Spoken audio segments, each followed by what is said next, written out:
Like it used to be, people would move to where jobs are, and now the power is in the hands of the people more often. People are going to choose where they want to live, and then they're going to make a job work, whether that's a remote job or a job that maybe is like slightly out of a preferential industry, but they're fine doing because it means they get to live somewhere where they really enjoy after work activities or weekend activities, whatever it may be.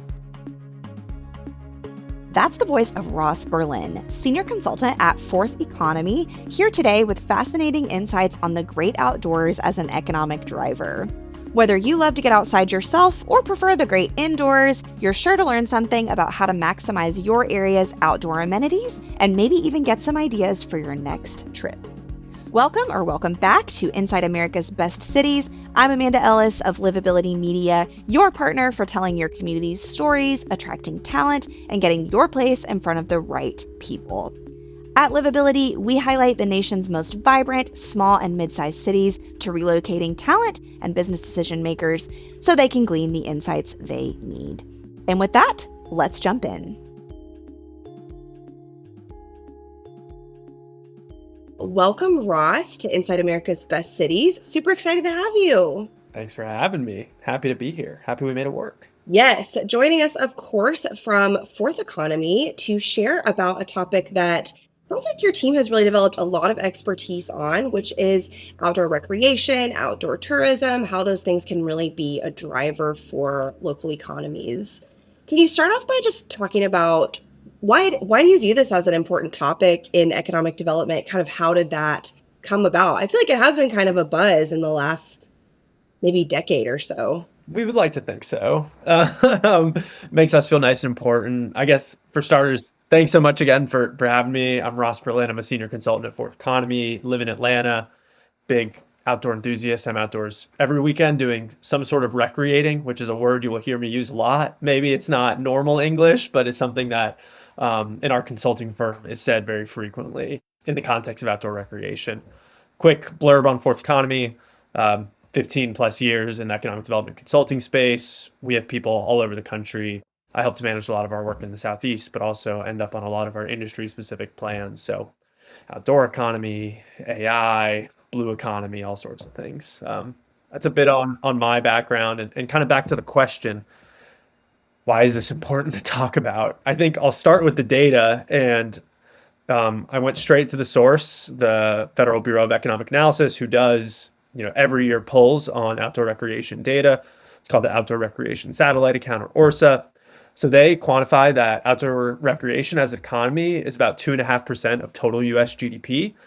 It's not the biggest sector in the economy, but it's also incredibly significant.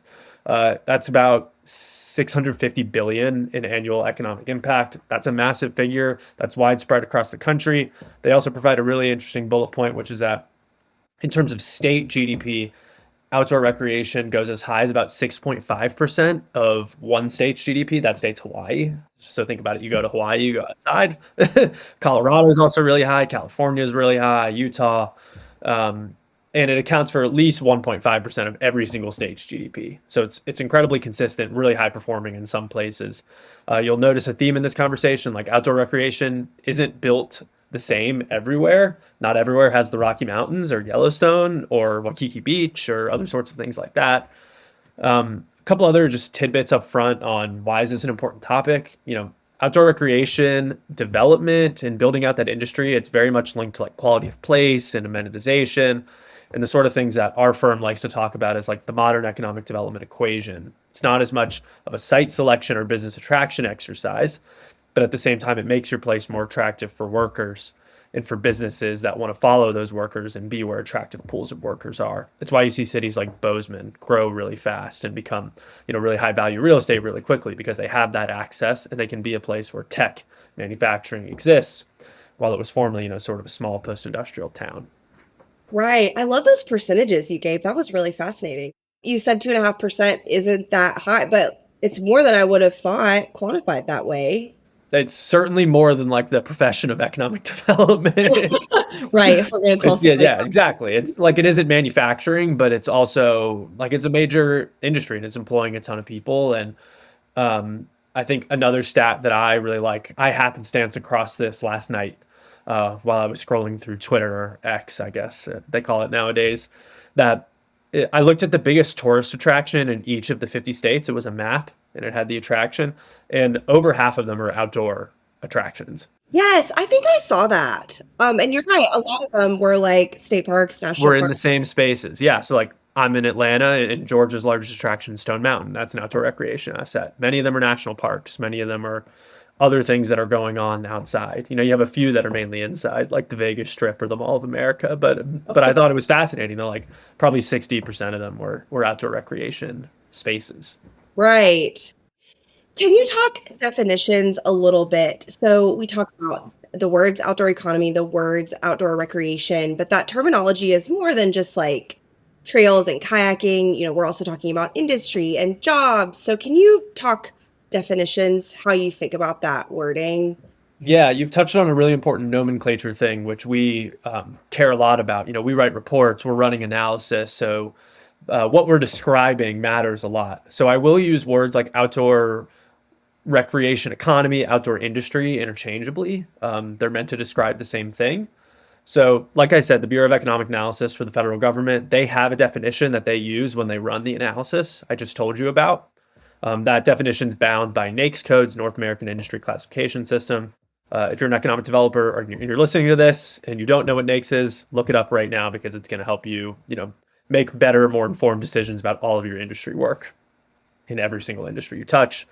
But our firm at Fourth Economy believes that the NAICS definition is good, but it is mainly touching on those sort of like, this is certainly outdoor recreation industries. So kayaking, fishing, outdoor like youth sports, for example. They're super obvious. Any layperson sees it and is like, yeah, that's obviously outdoor recreation. But there's much more to it. We feel like there's actually a really big percentage that is not accounted for in that definition. And a couple examples of things we like to give when we help to form these definitions with our clients who want to study their own outdoor recreation industry is, gig economy guides are not included in those definitions. They're seasonal workers, but they're massive economic contributors during the summer or in the winter, depending on what the activity is. I'd also add like outdoor gear manufacturers. So there may be people in manufacturing NAICS codes that are creating gears that are used for hiking or perhaps even clothes. And they're not going to be accounted for in that NAICS definition that the federal government provides. And it also add outfitters to that. So think about if you ever go to a mountain town or somewhere near a national park, think about how many outdoor stores there are that are just selling that sort of like the North Face backpacks and the Cotopaxi fanny packs. And like, I don't know, I have both of them. I'm a sucker for those things. But like those are part of the outdoor economy because they're part of the reason an economy like is so effective in a place like Jackson Hole, for example. And I can name countless of these towns that I've been to. So we like to expand that definition a little bit when we're working with our clients specifically. We've worked recently with the state of Pennsylvania and also the state of Maine to sort of like form their own industry definitions that they can use that they feel like best fit what they have in terms of assets and industry. Right. That's really interesting because, yeah, when you first think of the term, yeah, you think about like the latest thing that you did that was outside, right? But how much bigger it is than that. In terms of benefits, so we've kind of talked a little bit already about some of the obvious ones, tourism benefits, job creation benefits. So maybe you want to speak to those a little bit more, or maybe some others, or consequences, good, or maybe there's some that aren't so good that we Yeah. see some places embracing this more. Yeah, I personally am not a believer that there's like inherent negative consequences to investing in outdoor recreation. There are some challenges in it. I'll start with the positive. I think talent attraction is the big one, and I think is going to be a theme of our talk today. That like good outdoor recreation infrastructure and access to the outdoors is part of that modern equation of where people move and why. Like I've used that term a couple times, that modern equation. Like we like to say internally a fourth economy, and like some of our friends in the talent attraction space would say the same thing. That like it used to be people would move to where jobs are, and now the power is in the hands of the people more often. People are going to choose where they want to live, and then they're going to make a job work there, whether that's a remote job or a job that maybe is like slightly out of a preferential industry, but they're fine doing because it means they get to live somewhere where they really enjoy after work activities or weekend activities, whatever it may be. Like a place like a Boulder, Colorado is a perfect example of that. Sort of has both. That's the main piece, but also I think something we like to talk about a lot is twofold. One, outdoor recreation assets are great for health. Probably not a common conversation in economic development spaces, but I can't even begin to get into all the data that's like things like hiking and biking and just sunshine are fantastic for your long-term health. It limits obesity, it increases lifespan, leads to better heart circulation, all these things. And then another thing is that outdoor recreation, when done creatively, and I can talk about some examples of this in a minute, can be really good in terms of creating access to your economic drivers. I'll give one example right now. I've said a couple times, I live in Atlanta. Atlanta's biggest economic driver is a bike path. It's the Beltline. It's you walk it, you bike it. By the end of its development in a few years, it's going to be 22 consecutive miles across the city. And not only is it great because like I run a few miles on it every week and I bike on it all the time, it's great because it connects me to stores. It connects me to restaurants. It connects me to flea markets, like anything I can imagine. It connects me to other parts of the cities. It makes me a tourist and a spender within my own city, which as an economic developer, that's, you know, that's money in the bank. That's what we're trying to do. We're trying to bring people to our businesses. And in a more rural setting, you know, it can look completely differently. It can get you to the next town over via a 15-mile bike path, and it can connect you to the awesome brewery they have, and that's a really fun, you know, day activity in the summertime. You go bike 15 miles, you go get your beers, and you bike back, and all that's economic impact right there. Some of the negatives, and we can talk a little more about these challenges. Outdoor recreation as a form of economic development, it can be hard to justify by ROI. I often think that like a good business attraction when the celebration is a press release, right? The press release says it's this amount of capital investment, it's this amount of jobs, and then of course it's your job as an economic developer to like track that and keep the company honest. But you celebrate when the press release goes out. Outdoor recreation is different. Those figures don't exist for when you establish like a new bike lane or when you build a trail facility that connects two parts of town. It's just a little bit of a different equation. Constituents and elected officials can sometimes have trouble with that because they want to see that immediate ROI on their investment. I'd also add that like seasonality is an incredibly difficult thing with the outdoor recreation economy in terms of workers and the wages that those workers make. That like I've talked a lot already about like Montana and Wyoming and places like that. The activities are completely different in the summer than in the winter. There are activities in both, but those workers are going to struggle to find like full-time employment as outfitters or guides or whatever it may be. We often like to talk about like states that are four seasons for outdoor recreation. Pennsylvania is a great example. We just worked there. So like they have a different outdoor recreation activity you can do in all four seasons. Not every state is blessed with that. In some places like a Hawaii or Florida, that's great because it means like you can be the full-time beach destination. But in some other places, it can be really challenging when like the winter's no good for recreation, or maybe it's like the end of fall period. There's 2 months where the weather's just terrible. So interesting. So we did a study for the state of Michigan in 2025, and it was a survey project of residents there, you know, why they like living there, and essentially a talent attraction piece promoting a lot of what people like. And one of the challenges, of course, for them as a state is they are a place that gets pretty cold. And so Mm-hmm. people have certain stereotypes about that. And actually, a lot of it went back to the outdoor recreation piece and residents really talking about how, like, they felt like they got to fully have all four seasons, but also enjoy and have stuff to do in all of them. And even had some specific winter examples that I was like, I'm not really a big winter person, but that sounds kind of cool. That's what I Yeah. thought of while you were going through some of that. Yeah, it's a very real dynamic in terms of like economic drivers, because if you're only getting 3 good seasons, that's less economic impact than states that are getting four. So it's helpful to have hills you can ski down. It's helpful to have paths that you can cross country ski or snowshoe on because like those provide big coverage in the winter for states like I think about like New York or Pennsylvania or Vermont, where it's like they're not the skiing capitals of the country, but they get by in the winter the same as they do in the summer. Whereas Yeah. like Colorado, it's like the winter is our moneymaker. That's when everyone comes. So it's different equations for different places. Any thoughts on like the sort of competition aspect as more places are talking about like some of these same talking points? And yeah, I guess the exact activities are going to be different and maybe like different people connect with different climates and different activities. And so there's space for everybody to kind of win together, so to speak. But any thoughts on that part? Yeah, there's kind of like I'll give a twofold answer. One is about tourism and one is about more the quality of place thing that exists for your residents.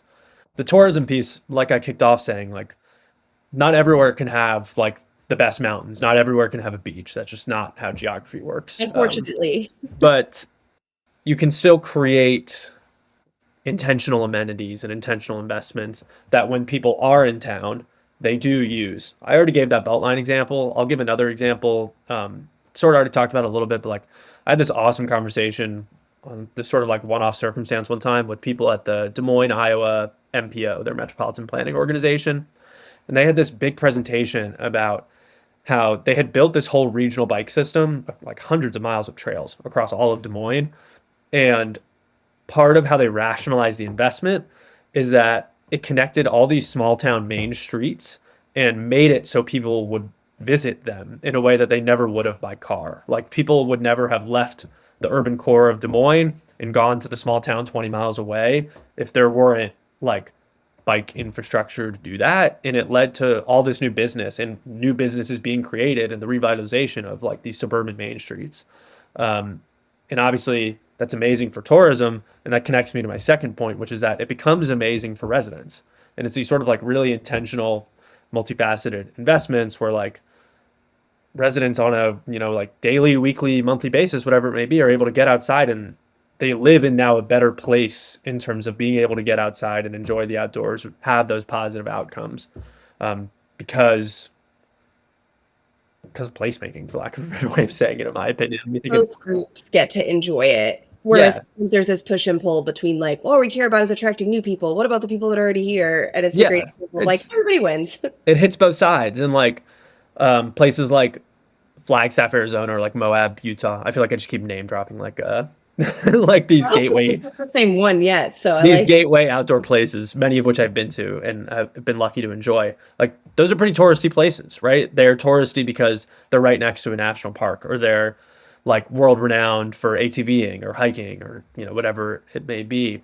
But also you can look at all sorts of places. Like I love Greenville, South Carolina as an example, or Sioux Falls, like South Dakota, where like they aren't quite as like known for like being close to this major tourist attraction, but they've ingrained outdoor recreation into urban fabric and suburban fabric and like what it means to experience that place.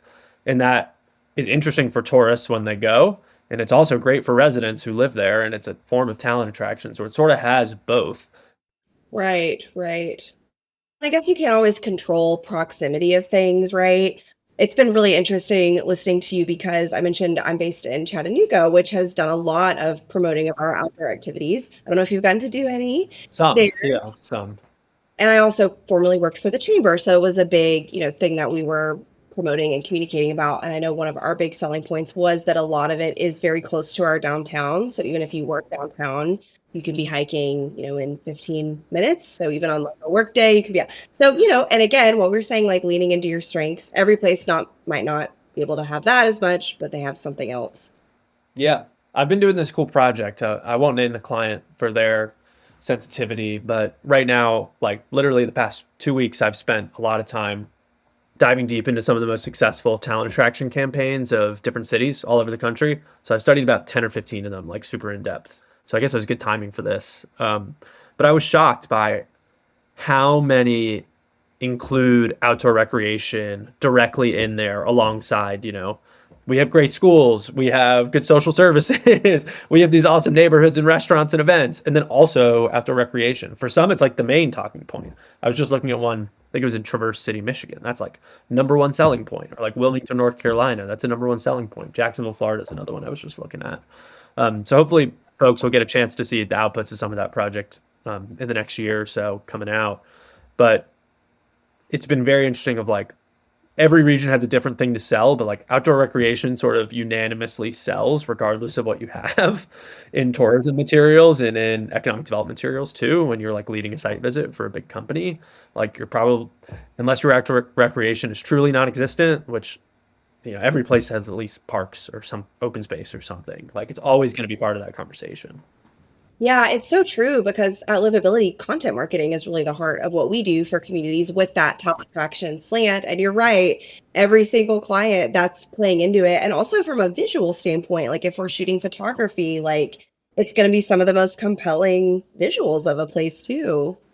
Totally. Like we have a favorite like economic region that's called the their whole economic region in Pennsylvania is called the PA Wilds. Like that's their economic development branding. That's their obviously their outdoor rec branding, but like the whole ethos of what they do is like we are the PA Wilds. This is our region. It's a ton of forest and hiking and fishing, and plenty of economic activity in manufacturing and other industries. Like it's a very healthy economic region, but that's like a full embrace of that. Like we want to be known to everyone, relocation candidates and businesses and our state government. Like we're the Wilds region.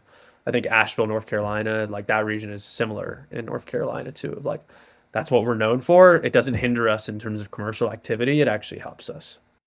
What about preserving natural resources, especially if you're promoting them more, they're being used and enjoyed more, which is awesome. But I know just another Chattanooga example that as we've grown with more people living here and more tourists coming here, I have heard people who are a little bit more outdoorsy than I am commenting that like some of their favorite trails, stuff like that, way more people than there used It's to too be. crowded. Why Yeah. not like that if you're trying to go get some peace and quiet, right?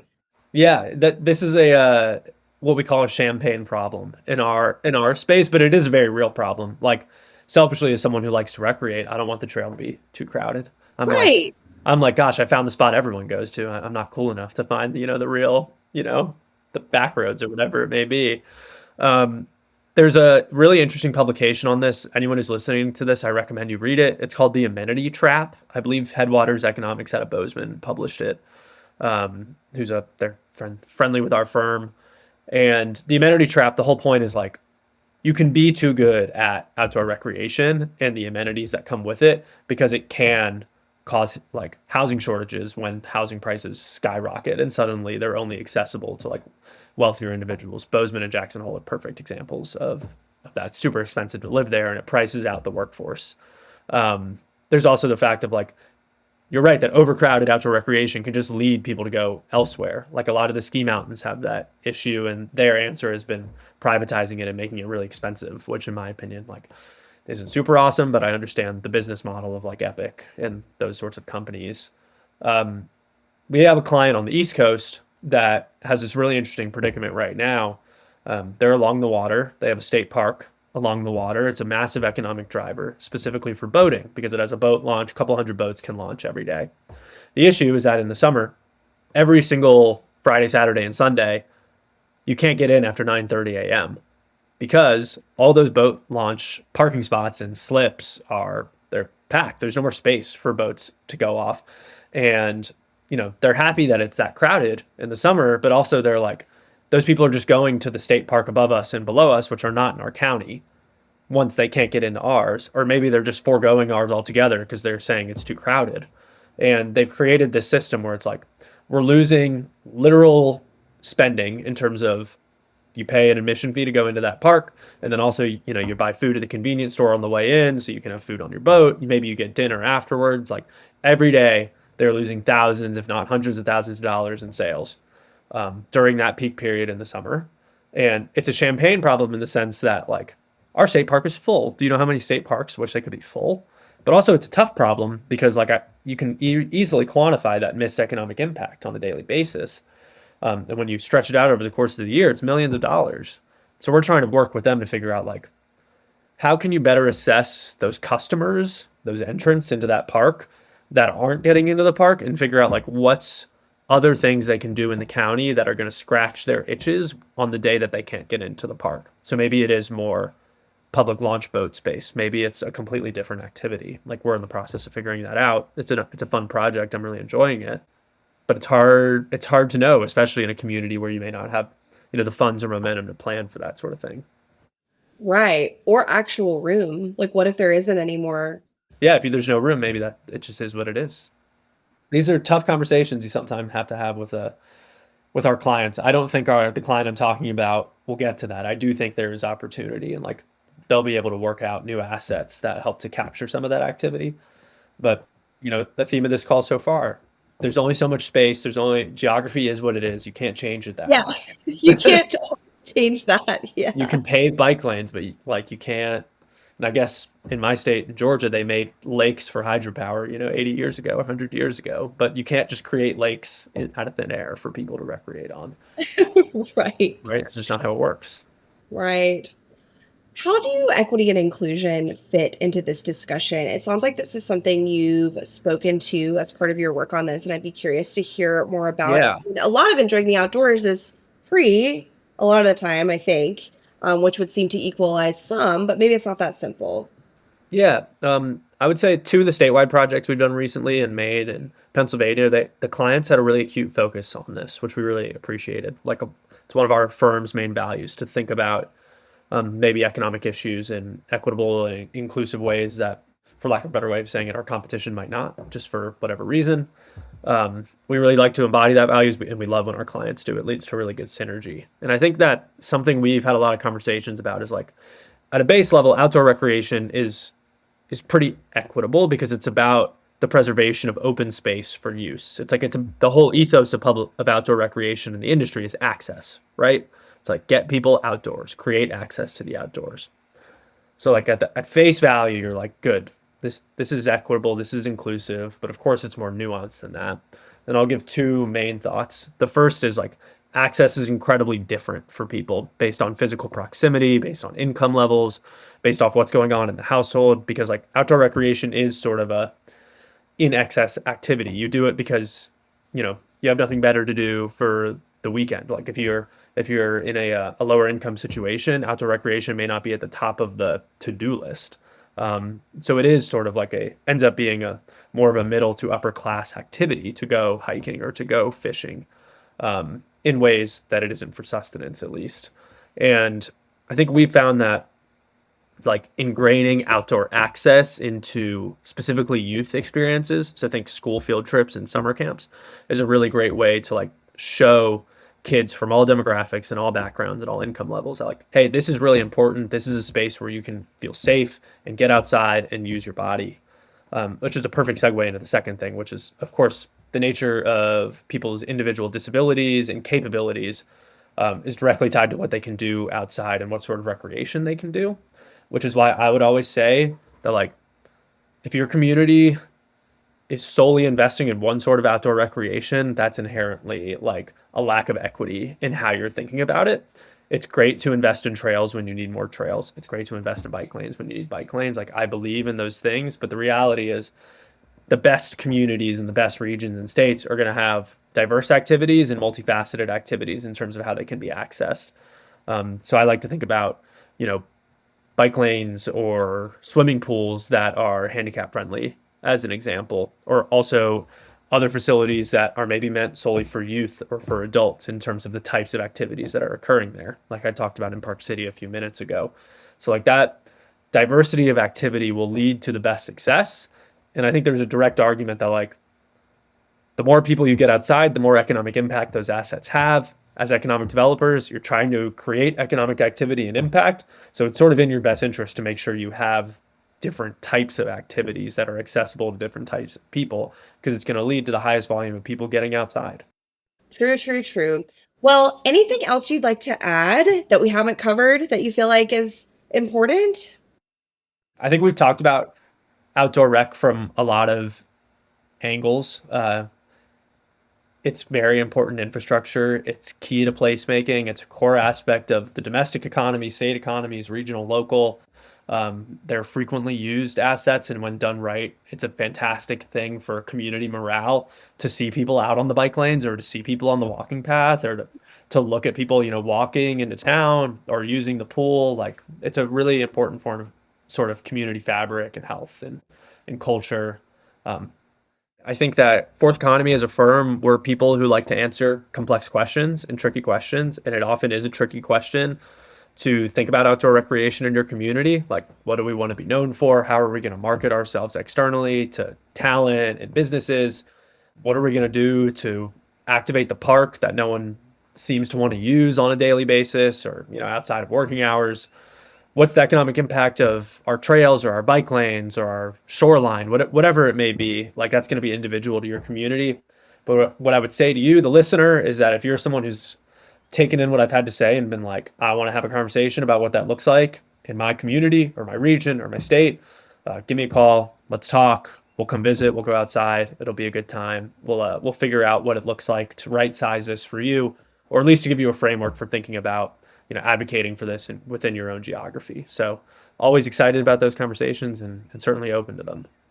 Awesome. Well, we always close with sort of a fun, lighter question. And it is about, so you're based in Atlanta. Yep. So if someone were visiting potentially for the first time, what is a bucket list item you would say they should be sure to do? So I guess it could be an outdoorsy thing since that's been our topic here today, but doesn't necessarily have to. Yeah, happy to. So I would probably want to take you out walking on the east side of the Beltline. I grew up on the east side of the Beltline. Unbelievable food and breweries and stores and just energy walking around, seeing everything from, like BlackRock has a corporate office there to it's some of the coolest vintage shopping in the city to, like great food and fun. And it's always good vibes. I like to run or bike on that part of the Beltline at least once a week. And I live about a mile from the east side and south side connector of the Beltline. If you're in Atlanta and listening to this, you'll know what I'm talking about. But I would definitely say like it's the most hopping part of the city. It's the most lively part of the city. And like on a beautiful spring day, like we're having today, where it's 75 and sunny, there's no better place to be spending time.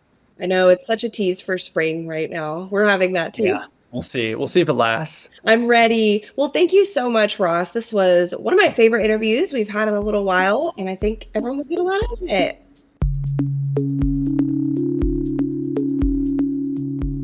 Thanks for listening to the Livability Podcast, where we take you inside America's best cities. At Livability, we highlight the unsung awesomeness of small and mid-sized cities across the country. We also partner with communities to reach their target companies and potential residents through digital content and print magazine programs. If you enjoyed this episode, please follow, rate, and review this show wherever you listen to podcasts. You can also learn more about us at livabilitymedia.com. Have an idea for an upcoming episode? Email me at aellis@livability.com.